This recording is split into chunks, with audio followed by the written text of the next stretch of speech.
I'm bringing on my next guest, Max Adler, current Denver Outlaws Faceoff guy. He went to Bentley and Northfield Mount Herman. He was a two-time first-team All-New England, two-time first-team All-NE10, and a two-time USILA Nike All-American. Max, how you doing? Doing well, no complaints. How about you? Good. So first off, you are from Fort Lauderdale, Florida. How was it weird growing up there with lacrosse, or how did you really start your lacrosse journey, as Florida is not really what you would call a hotbed? No, especially when I was growing up, it really wasn't. There was really one powerhouse school in Florida, which was St. Andrews at Boca Raton, and they'd always play Lake Highland Prep in the state finals. So that was they were somewhat of a powerhouse, but other than that, there was really no real lacrosse and definitely no youth lacrosse or anything like that. So I grew up playing baseball. My dad was my baseball coach, and I loved it. And I remember just really loving, I played all sports, but really loved baseball. And I'd always beg my parents, can I do travel baseball? Can I do travel baseball? And they'd always say, no, it's too much, just play other sports. So then one summer they finally were like, all right, you can play travel baseball. So I played travel baseball and just played in a million tournaments that summer, got so burnt out. But baseball is the powerhouse sport, baseball and football. On my baseball team, the starting shortstop, who's going to be the starting shortstop for the Red Sox, he was on my team. And I played with a couple other guys that got drafted to the MLB. So, I mean, it's just that was a pretty big powerhouse sport. And that's where I kind of saw my future going at a young age. That was my dream. I'd had season tickets to the Marlins games and everything like that. So after that summer, I was so burnt out of it. I was just I'm done. And at first, my dad was definitely pretty brokenhearted about it because he, coached me and everything like that. But then there was a youth lacrosse team, and I had an amazing coach named Kiki Bosch who really taught me the sport. So I started playing that after I quit baseball, I think in 6th grade, and played lacrosse just for fun. It was a fun thing. I liked how you could run around. I liked how it was physical. And I played soccer, football, everything growing up. So it kind of felt like it combined all those together. And baseball, I think the thing that I couldn't stand was all the standing around. And lacrosse, it's kind of the opposite of that. So like I was saying, Kiki Bosch is my youth coach, who is just really cared about the game and teaching the game the right way. And now I think you see a lot of these especially youth programs, which are pretty big money makers, and it's not actually for the love of the game, where this guy was, not about making money at all and just about growing the sport and teaching us the sport. So started playing, and then my brother, kind of followed me, and my brother's 3 years younger. So he was playing up an age group, and he played catcher in baseball. So we were just all right, you're going to play goalie, and just kind of threw him in the goal. And I think his first season he was wearing, the catcher shin pads and everything like that. And yeah, so I kind of just picked it up from there and, had a really great experience. And I think I credit a lot of that to my youth coach, Kiki Bosch. For those of you who don't know, Max's brother, Mike, was one of the top goalies in the country at St. Joe's and is possibly looking to play a 5th year, as I've been told. So he gets 2 years now. 2? Amazing. Yeah, so he just graduated from St. Joe's, so now he's kind of exploring his options, and we'll see what happens. So, yeah, it's definitely exciting. But, yeah, because of this, he gets 2 years, so he kind of benefited pretty well from it, but kind of sucks his senior year at St. Joe's got cut short like that. Definitely. So after Florida, you make it up to Northfield Mount Herman, a prep school up in Massachusetts. How'd that come to be?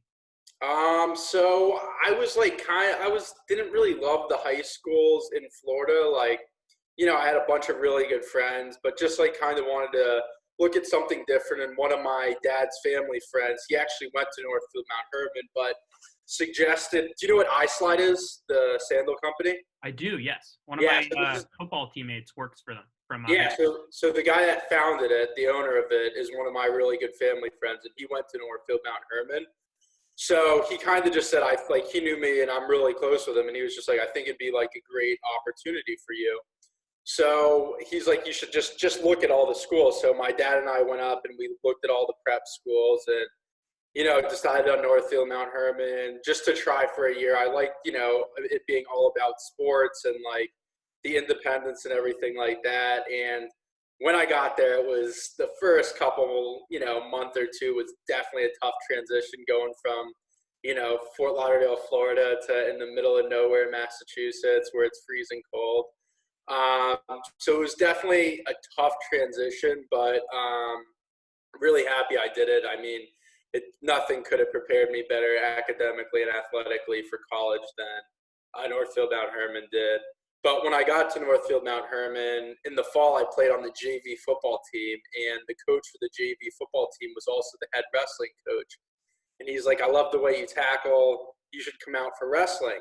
And especially when I was in high school, I'm still a little undersized, but I was really undersized. So, I was always used to like playing against kids that were much bigger than me.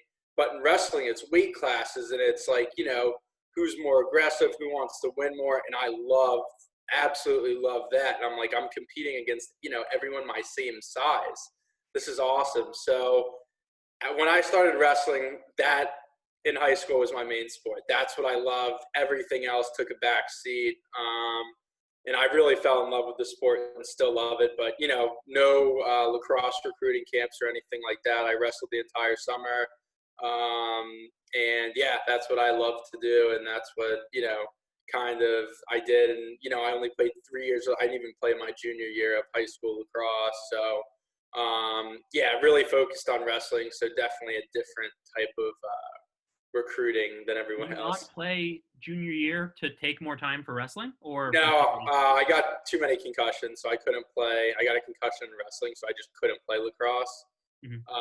But I didn't really like lacrosse. Like I was really like only the starter my senior year, but didn't really like lacrosse that much. And I don't know. I think the wrestling team and lacrosse team were very different when I was there. Like, the wrestling team was like, kind of chips on our shoulders. We don't get enough credit. In the wrestling team, we won New England's all 4 years I was there. It was a top 5 team nationally. And like, everyone like gave the other teams credit. So we kind of had a chip on our shoulders. And like, the lacrosse team's pretty much like, you don't think of like the blue collar, like hardworking kids like wrestling. So those two teams kind of clashed, and I chose the wrestling side for sure. So I just never, loved lacrosse that much, and was just like, it's fine to do in the spring, whatever, but didn't particularly like love it. So it was just kind of a backup sport for me to do, and it was whatever. Didn't really put that much time into it. Did you think about wrestling in college? You're pretty, from what the research shows, you were a 3-time on all New England honors, in addition to your team being that good as well.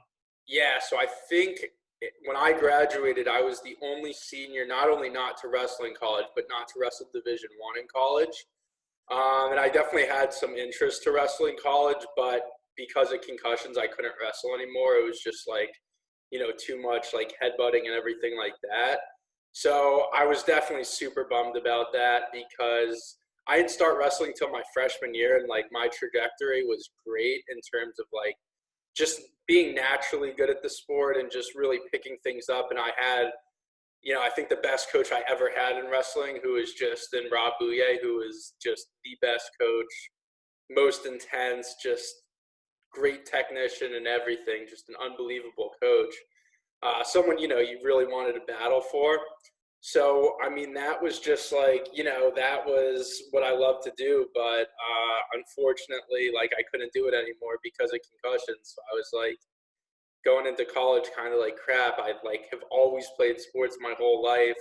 I don't know what I, would do without sports. So I want to, if it's not wrestling, then I guess it's, kind of by default. Lacrosse is like the only like distant chance I had at playing a sport. So then after NMH, Bentley. Was Bentley a school that where in the, like, how did the recruiting process go down for you? Was it a school that you wanted to go to academically, then lacrosse kind of came, or did they recruit you? But it doesn't sound like you had a very traditional recruiting path at all for lacrosse. No, and I didn't. And like literally had no recruits. Like, and all my friends and everything, especially on my wrestling team, were signing NLIs and getting all these offers and going on all these visits. And like I wanted to do that so bad and just missed out on it because I just wasn't good enough, and it was a shame. Like I was reaching out to like, pretty low level D3 schools who were telling me like, we appreciate it, but you're really not good enough to play at this level. And I mean, these weren't like, Tufts or schools like that. They were some pretty like, not great, not top 20 D3 schools. So I kind of was just like, I don't know what to do. Like, I knew I wanted to do something in business, and I went to school in the Northeast, so it wouldn't really have made sense to go back down to Florida. So I was looking at schools up here and just kind of saw Bentley, walked around the campus, and then Coach Murphy took some time just to talk with me and was just like, yeah, like, if you work hard, we'll give you an opportunity. Like, we'll let you try out. And I was just like, that's awesome. Like, I'd love to, potentially try out. So Bentley, really wanted to go there, was my number one choice. Applied and everything like that, and they put me on the waiting list. So I didn't find out I was going to go there until my senior spring. So it was a pretty, drawn out, long process, not very smooth. And yeah, I mean, I'm really happy it worked out, but your senior year, you want to like, especially when you're going to a school like Northfield Mount Herman, which is great academically and athletically, and everyone around you is getting offers and going to all these big time great schools and everything like that, and you don't know where you're going. And I didn't get to commit for lacrosse. Like I was just going to Bentley, so like that was pretty tough. Just like especially at that age where like I worked pretty hard. Like I wanted and I could have wrestled in college somewhere, but because of injuries couldn't, and it was tough. It was definitely a pretty like tough time. That recognition means a lot. I know what you mean. Just through whether it's personal or through your teammates or peers, just to kind of see all your hard work turn. And my parents and everything like that. Like going to prep school was a lot of money they invested into it, and it's like was all this for nothing? Like Bentley is a very good school, but getting waitlisted there, like not the best. So it was it was pretty tough, and I definitely like went into Bentley, especially academically, with a chip on my shoulder, because getting put on the wait list is saying you're not good enough, and like that's what I took it as. So I definitely had a big chip on my shoulder to do really well academically there as well, and I think that drove me the most because I wanted to prove to admissions that they were wrong and they messed up. That's definitely evident. The two-time all-academic team. I can tell you from also playing at a very high level of academic school, that is not easy to get. That's very difficult. So Bentley, for those who don't know, is a Division II school in Waltham that plays in the NE10. So can you talk a little bit about your kind of journey through that? Checking just through stats, you didn't really play much freshman year, but then came out drafted by the Denver Outlaws, number 61 overall. So in the MLL draft. Can you talk a little bit about that process? Yeah, so going into my freshman year, like I said, I wasn't recruited or anything like that. But they did offer me a tryout, which is what I was looking for. So that summer, I really committed myself, to the weight room, to lacrosse and everything like that. And two of my best friends from Florida, one played lacrosse at Hofstra and one played football at Colgate. They're twin brothers, and I'd work out with them every day. And me and the one from Hofstra, we'd always play lacrosse together. So it was like, it was great to, be around that all summer and train with them all summer because, the tryout for me wasn't in the spring. It was in the fall. I needed to make, the fall ball team.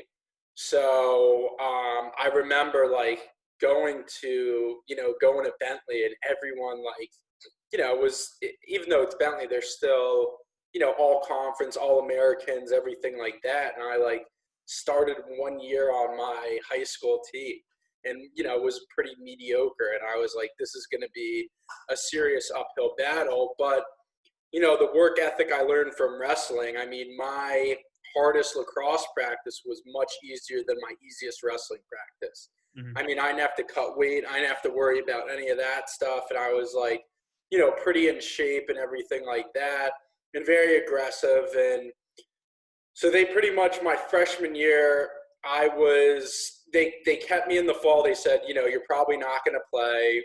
You might not, I did then make the spring team to even still be on the team in the spring. But, I was number 7 out of 7 face-off guys on the depth chart. So I really had to make the team as a D-mid / playing on the wing at face-offs. Since I understood face-offs, playing on the wing gave me somewhat of an advantage. And then I had a great coach, Christopher Marmiani, who really taught me the technical aspects of facing off, because I was, had a wrestling background, but was very, very raw. So my freshman, sophomore year, he really worked with me technically. And so my freshman year, I played in, I don't even remember how many games, but I think I won 3 face-offs or something like that. And I actually remember we were playing pace, and it was when pace wasn't very good. And I played garbage minutes in the previous games. And my parents were coming up to watch me play, and I was like, I'm probably going to play in this game. And a couple of my friends came, and it was cold and rainy. Anyways, I go, and we're up a decent amount. For whatever reason, don't touch the field, not at all. And my parents come up from Florida. I had my friends, that were there and everything like that. And I just, it was miserable. It sucked. And I was like, this sucks. But not I'm good enough. I wasn't good enough. It was nothing like that. And even in my freshman class, there was an All-American face-off guy. So it was this is going to be really tough. But that summer, I trained with Sam Talco, who was a BU face-off guy. I think he was an All-American. He was on the Touraton watch list, but he had a really incredible college career, but we'd always train together in Florida because he's from Boca. So I think that helped me a lot. And then, same thing in the weight room and everything like that. But, I really made the decision. And my freshman year, I was going from playing, every sport year round to now only focusing on one sport that I hadn't played that much. So I, saw myself get better and better, and I'm practicing it every single day. So I, really saw myself improving a lot. And I'm like, I can get, I'm not very good right now, but I could, definitely get a lot better. So, that sophomore year, I was like, I really want to be a starter and actually contribute to the team, not just, be on the team or whatever. So, that summer I really worked hard. And I remember that first fall ball practice, I think from that day on, I was the starter. It was it was pretty evident that I, really put in the work, and it showed that fall. So, that was a pretty good feeling to really put in that work. And then I think literally the first fall ball practice, it was, pretty obvious. So, that was pretty awesome. So I think my sophomore year, I was all New England.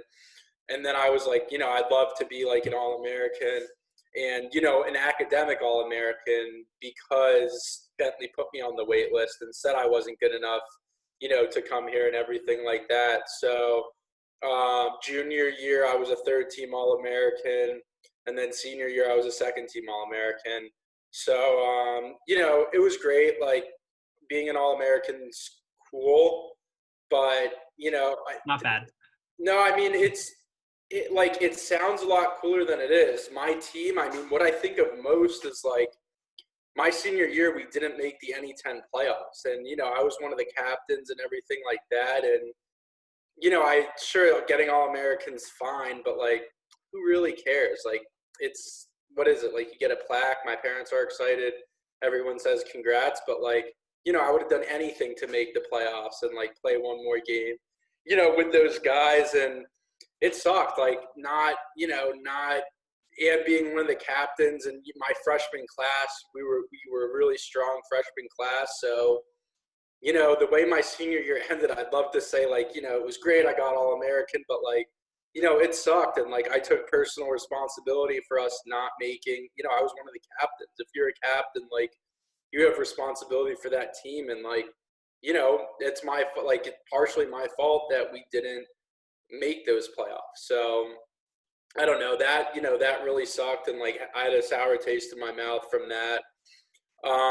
But then I remember we took like a senior trip to the Bahamas, like our entire grade goes, and I'm in the Bahamas, you know, my season's been over for a while, and I get a call from Gabrielli, who's the Providence coach, and he's like, hey, a spot opened up in the North-South Division I and II All-Star game. Do you want to play in it? And I'm like, you know, I haven't been training at all. And I was just like, yeah, like I don't really know. But it was the same weekend as the Final Four, and then they had that draft, the MLL draft, all in that weekend. And I was like, it'd be cool. Like, I know my dad really wants to see me play one more game. So I'm like, whatever, it's in Providence. And then I was in Boston. I'm like, why not? You know, it'll be fun. So I go and play that game. And it was really cool because, like, there were a couple Division II kids, but it's mainly Division I. Mm-hmm. But, you know, it's a combined team. So, you know, I had Zach Courier on my team, Jared Newman, Larkin Kemp, like all these, like, you know, just huge, big-name guys. And I was like, this is awesome. So I was one of the face-off guys, and Zach Courier was the other face-off guy because he, along with everything he did, played, you know, midfield at Princeton. And I remember before the game, I'm like, hey, man, like, let me know, like, if you get tired, like, you do is whatever. Because he was, you know, he was a Touraton nominee and everything like that. You know, I think he was by far the best player in the country. Or maybe, I think Lyle Thompson or whoever, one of the Thompsons, I think might have been in that. But, you know, he was by far the best midfielder. And he just was like, yeah, man, like, I don't want to take any face-offs. You're taking all of them. And I'm like, all right, like, well, you got to at least start the game. Like, you got to take the first face-off. But he's like, no, like, I don't want to take any face-offs. So I was like, all right, like, awesome. So I got to pretty much take all the face-offs. And, you know, those are, like, pretty high-scoring games. And it was really cool because all my friends from Bentley came to the game. So I had, like, you know, 15 of my really good friends, like, cheering for me, you know, going crazy, where everyone else, it's like their family and no one's like really cheering for each other. So they kind of stood out there, but it was awesome. I ended up getting the MVP of that game, which was pretty cool, just to like share it with my friends and everything like that. So I was like, you know, that's a pretty like cool way to end, you know, my lacrosse career. So anyways, like 2 days after that, I'm watching the Division II National Championship. It was Merrimack versus Limestone. And the draft is going on too, and I'm watching the game, and I get a call from Tony Seaman, the GM of the Denver Outlaws at the time. Now he's the head coach, but he's like, we just drafted you, like, congratulations. I thought like one of my friends was playing a prank on me. So I was like, okay, like, cool. I was like, this is awesome. So I couldn't believe it, but like ended up getting drafted by the Denver Outlaws. So I was like, you know, and they won it in 2016. Mm-hmm. So the year before, so, you know, I got drafted to like the New York Yankees of lacrosse. Like, they were the powerhouse team, and I was like, this is awesome. So anyways, a couple weekends later, I'm living in Boston, and they're playing the Cannons. So I thought when I got drafted, I was on the team, but you actually have to, like, you can only keep a certain number of players. So they call me when they're in Boston. They're like, hey, we're going to be in Boston. We want you to come to practice. And I got drafted because we traded up in the draft to get Zach Courier. We ended up trading our backup face-off guy away. So they needed a backup face-off guy. So that's why they picked me in, you know, the later rounds. And, you know, I think if you look at people that got drafted in the same round as me, I don't know how many actually played, but probably not many, because now they don't even do that many rounds anymore. Mm-hmm. That next year they didn't even do that many rounds. So, anyways, so I get drafted and they're like, yeah, you're going to come to practice and we're going to decide if we want to keep you or not. So this is your tryout. So I was like, oh my God, like, pretty nervous. And, Tom Kelly's the starter. So I'm like, and this is Friday practice before the game. And I'm like, yeah, man, like whatever I can do to help you out. And I did all right against him. Like, he definitely like beat me, the majority of the time. And then at the end of practice, they go, all right, Max, you and Zach Curry are going to face off. Whoever, I think we did a best of 5 or something like that, or first of 5. And they're like, whoever wins is going to, like, if you win, you're going to be the backup face-off guy. But if you lose, we're just going to use Zach. So, like, I have, 5 face-offs to hopefully, be the guy. And I'm like, super nervous. And I remember Zach just like wanted nothing. I don't want to say he let me win, but I think I won 5-0 or 5-1, and he was just like couldn't care less. I doubt he even remembers it. But he went on to be He's quite a good player, an all-star and everything like that, and should not be anywhere near doing anything with facing off. So yeah, that's kind of how I got on the team, and then, so it was pretty cool. The rest is history from there. Took over the role from Tom Kelly. Then last year, you had a crazy season. You won a game, set the single-season face-off record in the MLL, winning 23 out of 24 face-offs against, who was that on Chesapeake? Garino. The national championship winner in Maryland. The Maryland stand-up guy. Yeah, and then led the league in face-off wins and face-off percentage. That's just, and then on top of that, you work a full-time job at ESPN. How did that kind of come about? Obviously, Bentley's an amazing business school, and I know you're not on camera at ESPN. You're in the financial department. How'd that kind of create? So I graduated in 2017 and did like a year master's program at Bentley, just kind of trying to buy some time with professional lacrosse and everything like that. And then the whole Israel lacrosse thing happened. So I was, kind of looking to see what I wanted to do full time. And I remembered I wanted to do something combining finance and sports. And the Denver Outlaws, we used to be owned by the Broncos. So I was talking to the owner of our team, Matt Friedman, just about, he's one of the executives of the Broncos, just about wanting to do finance and sports and what he recommended. And he said, don't work for a sports team, work for a media company. So I remembered from an alumni game that we had a Bentley alumni that worked at ESPN, and I couldn't really remember what he did. But anyways, I reached out to him and was just like, would love to like interview, or I just would love to hear about, what you do. So I talked to him, and he's like, yeah, like we don't have anything open right now, but like, cool story and everything like that. We'll let you know if anything opens up. So don't really, think anything of it. And then ends up someone goes to grad school, a spot opens up. He's like, do you want to interview it for it? I'm like, yeah, but I'm in Israel. So I did all my interviews over Skype. And then I think like the first week I got back, went to Bristol to interview, and then got the job, and started working there after that. And by Israel, are you talking about the 2018 World Championships where you played? Yep. And can you talk a little bit about that experience representing Israel in the IFIL Championships? That must have been crazy, just a dream. Yeah, it was awesome. I lived in Israel for like 2 months before that and coached at the schools, and I had my own team that I taught for one of the towns, and it was cool because like you'd coach a town team and then all the towns would play each other. So that was awesome. It was really cool, especially because Israel hosted the World Championship. So playing for the host country was, a pretty special experience, and getting to live in Israel. I never traveled abroad or did anything like that. So that was a pretty cool experience to do for sure. And then I know a little bit about what kind of lacrosse is in Israel. One of my teammates played in a league down there. Can you talk a little bit about that league? I know nothing about it.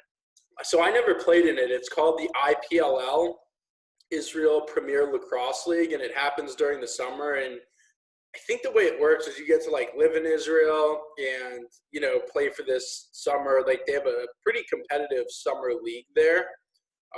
So it's pretty cool. You get to travel around Israel and play for like one of the, you know, cities, and all the cities compete against each other and do like a tournament mode. And then you have like, you know, a championship and everything like that. So it's pretty cool. And when kind of looking you up to get some background on you, I found out that you may have added something to your senior bio. You want to talk a little bit about that? Yeah, so I don't even remember what the guy's first name is, but he's the German national Rene Adler. Rene Adler, yeah. So I just looked up like, you know, I think it asked, do you have any like famous relatives, one of the bio questions or something like that. So I was like, I got to put something. So I looked up like famous professional athlete with the last name Adler. He was the first person to pop up. So I guess they didn't really fact check it, and it ended up getting on my Bentley bio. So pretty funny story. It's still on there. If you look up Max Adler on the Bentley one. Hopefully they don't take that down. So then on a more serious note, this past summer, the PLL was created. And I've also been told to ask you about a story in which you got a call to join that league. It was quick call, apparently. Yeah. So no, I mean, so we won the championship, the MLL Championship in 2018. That's when it was one league. And, you know, that was awesome because, you know, 2018, so 2017, I played in 3 games, partly because the draft happens halfway through the year, because that's when the season still started in April. And then also partly because Tom Kelly was the main guy. So 2018, we start off 1-4, and they give me an opportunity to play. Had a couple good games. They end up, you know, trading Tommy Kelly and calling me and telling me that like, you're our starter. And at the time, it was pretty nuts because, you know, Tommy Kelly I think he had the #1 faceoff percentage in the MLL at the time. And I was just like, wow, like this is pretty, like I was definitely not expecting it. So, you know, I end up being the starter and we go to the championship and win the championship. And it was, you know, to go from playing Division II, like, and everything like that to being the best professional lacrosse team in the world with like the group we did it and how we did it. I think we had to win 2 or 3 games at the end of the season to make the playoffs, and then a couple crazy games, including the championship. So just like, you know, that whole experience was like still like pretty tough to believe. And like, you know, it was awesome. So yeah, I mean, a lot of our guys got, you know, calls to go to the PLL, and a lot of our guys stayed because, you know, how well we were treated in Denver, how special our locker room was. And, you know, it was just like, you know, they really like invested in me and, you know, took a huge chance at making me the starter. So I definitely felt like loyalty to them, and, you know, even drafting me, but then, you know, giving me the opportunity to play and then to win a championship. So, you know, it didn't feel right. It was like, that would have been the right thing to do. But, you know, at the end of the day, everyone, you know, makes their own decisions. I don't fault anyone for leaving. Just like I hope they wouldn't fault me for staying. So, you know, everyone's in different, you know, situations, whether it be personal, financial, where their actual job is, whatever. So yeah, no, you know, it was just a decision I made. Do you think that Denver is managed any differently than any of these other MLL teams? I've heard a lot of very good things from players in the past about Denver specifically. Yeah, I mean, I think we're, you know, just how it's run, you know, everything, you know, it's a true, like, very professional. I think it's, you know, the model pro franchise for lacrosse right now. And, you know, it's really special playing there. I think we have an incredible fans. Denver lacrosse is just, you know, absolutely exploding there. And, you know, part of it's playing for a home fan base. I think, you know, that makes winning a championship that much more special when you can, you know, not just win it for yourself, but win it for, you know, the fans that come to all the games, and you're representing something bigger than yourself, which, you know, to me, like, I play lacrosse for one reason, and that's to win championships. It's not for my own individual stats. It's not to be an all-star. It's not, to have the best face-off percentage. It's, to win championships. And, that's a successful season or not a successful season. I think just throughout the interview, that's very clear as a team first player. And I think that's very good to be known as that. And it seems like you know that as well. And you know the importance of team over personal. Yeah, but I don't know. I feel like a lot of people can say that, but for me, I genuinely, I was an all-star this year. I wasn't an all-star the year before. I didn't have the highest face-off percentage the year before. I had it this year, but we won the championship, and I would trade any of that, all of that. I mean, the feeling of winning a championship and sharing that with your team, especially like having actually won one in 2018 is, I mean, the individual accomplishments aren't even in the same conversation. So I don't know. It's just like not something I just say, but genuinely feel like that, just winning a championship, getting to share that with your team is, I don't know. It's not even close. Not comparable at all. Even no. So then on a little bit of a lighter note, Faceoff Factory. So I kind of know a little bit about how you and Joe kind of met. And originally you being a student, I was going to the same reps as you, and then becoming a professional athlete and that whole thing, and then becoming a coach in Faceoff Factory. So can you talk a little bit about that and just the experience and mainly, guys, the people? Yeah, definitely. So after, so I think it was my sophomore year, I saw, Joe's stuff on Instagram or whatever. And I was just like, and I actually got introduced to He Young through one of the Bentley Faceoff guys. So I kind of was pretty friendly with him. And I think he connected me with Joe, but ended up, going to, after we do fall ball in the morning, I'd go to classes, then I'd work out, and then I'd take an Uber to like Harvard or wherever his session is and train with him and like the Harvard kids or whoever I could train with. And, training with Joe, like, especially at the time, like, Joe was, a professional on the Cannons and all-star and everything like that. And I'm playing Division II. So, I mean, the talent jump was huge. And, like, to, like, go against him and, even, like, the other Faceoff Factory guys, especially, like, the college kids, and then to go back to my, like, Division II, Joe would be the best person I'd see by far, and I mean, I remember even going to the sessions and like thinking like, oh, if I could like win one face off from a Division I kid, like that'd be the coolest thing ever. Like to be able to beat a Division I kid one time and like, getting super excited with like when that would happen. So like, just like training with a lot better people. And then it just got me so much better. And I think Joe like really took my game. There's a difference between being all New England and all American. So, I think that really took my game to the next level. Then how did you becoming a coach? I know a lot of professional lacrosse players based on the income kind of have to work multiple things. Was this, I guess, out of necessity or more just kind of for lacrosse?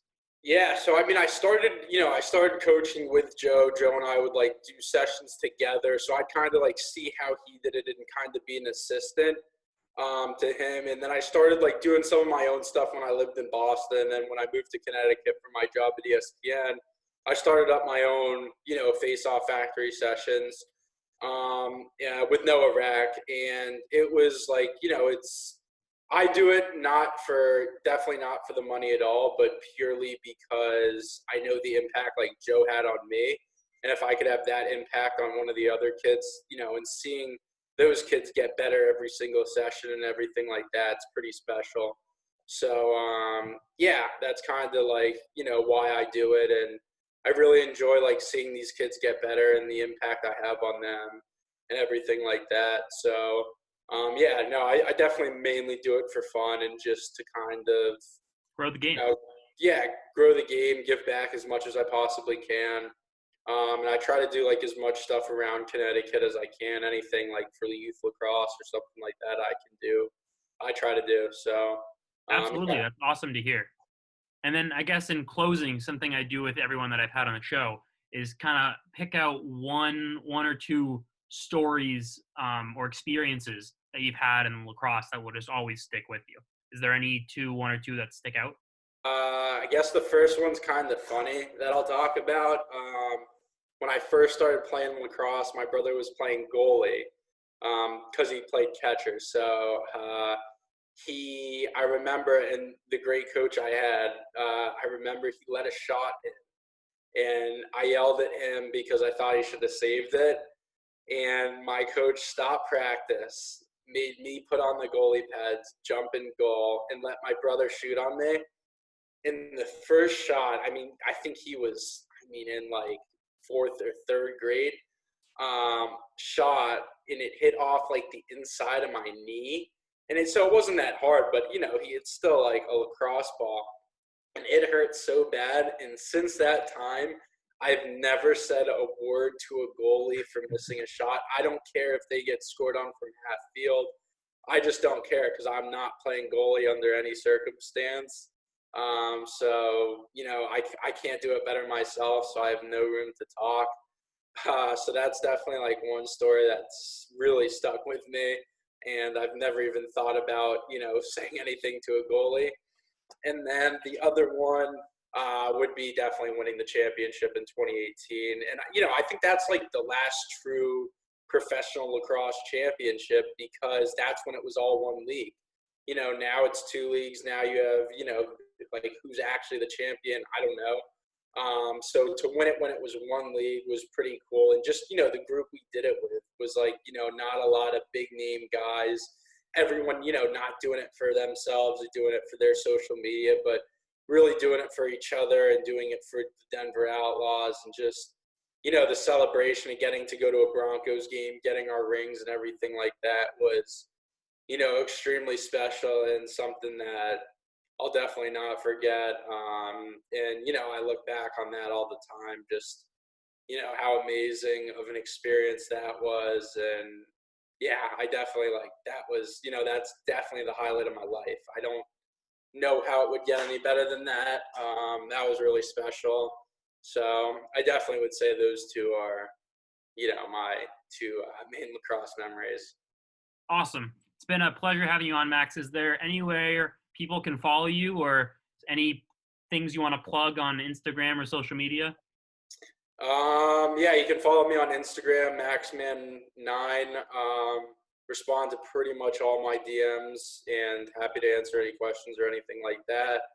And my Twitter is maxman_99. Yeah, I guess not really anything to plug. Just thanks for following along. Thanks for having me. Awesome. Well, make sure you guys follow Max, and look forward to more content. Awesome. Thanks, Max. No problem.